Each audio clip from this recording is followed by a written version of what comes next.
Hello guys, welcome to our channel. ఇక్కడ screen పైన కనిపిస్తున్న ప్రశ్నకి సింపుల్గా ఎలా ఆన్సర్ చేయాలో మీకు తెలుసా? ముందైతే మన ఛానల్ని ఒక లైక్ చేసి కామెంట్ చేయండి. క్వశ్చన్ ఏంటో చూద్దాం. ఒక విద్యార్థి పుస్తకంలోని 3/8వ వంతు భాగం ఒక రోజులో చదివి మిగతా భాగంలో 4/5వ వంతు రెండవ రోజు చదివాడు. ఇంకా చదవాల్సిన పేజీలు 30. మిగిలితే ఆ పుస్తకంలోని మొత్తం పేజీలు ఎన్ని? సింపుల్గా సాల్వ్ చేసేద్దాం చూడండి. ఫస్ట్ ఒక విద్యార్థి పుస్తకంలోని ఎంత భాగం? 3/8. ఎప్పుడైనా డినామినేటర్లో ఉండే నెంబర్ టోటల్ నెంబర్. ఓకే, డినామినేటర్లో ఉండే నెంబర్ టోటల్ నెంబర్. సో 3/8వ భాగంలో 3 భాగాలు చదివేశాడు. అంటే 8 - 3 ఎంత వస్తుంది? 5. 3 భాగాలు చదివేస్తే ఇంకా ఎంత మిగులుతుంది? 5 భాగాలు. ఎన్ని భాగాలలో? మొత్తం 8 భాగాలలో 5 భాగాలు మిగులుతాయి. ఈ 5 భాగాలలో ఎంత చదివాడు? 4/5వ వంతు చదివాడు రెండవ రోజు. సో 4/5వ వంతు చదివాడు. సో ఎంత మిగులుతుంది? 5 క్యాన్సిల్, 1 4 4 1 4 4 2 8. సో ఎంత మిగిలింది?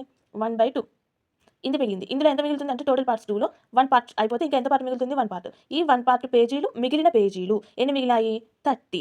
1 పార్ట్ 30 అయితే టోటల్ పేజెస్ ఎన్ని? 8. 8 పార్ట్స్కి ఎంత? అదే మన ఆన్సర్. సో 8 పార్ట్స్ అంటే 8 × 30 that equals to 8 3 24, 240 pages. So మన ఆప్షన్ వచ్చేసి option B 240 is the right answer. ఇలాంటి మరిన్ని ఎగ్జామ్ ఓరియంటెడ్ క్వశ్చన్స్ కోసం మన ఛానల్ని సబ్స్క్రైబ్ చేయండి. Thank you.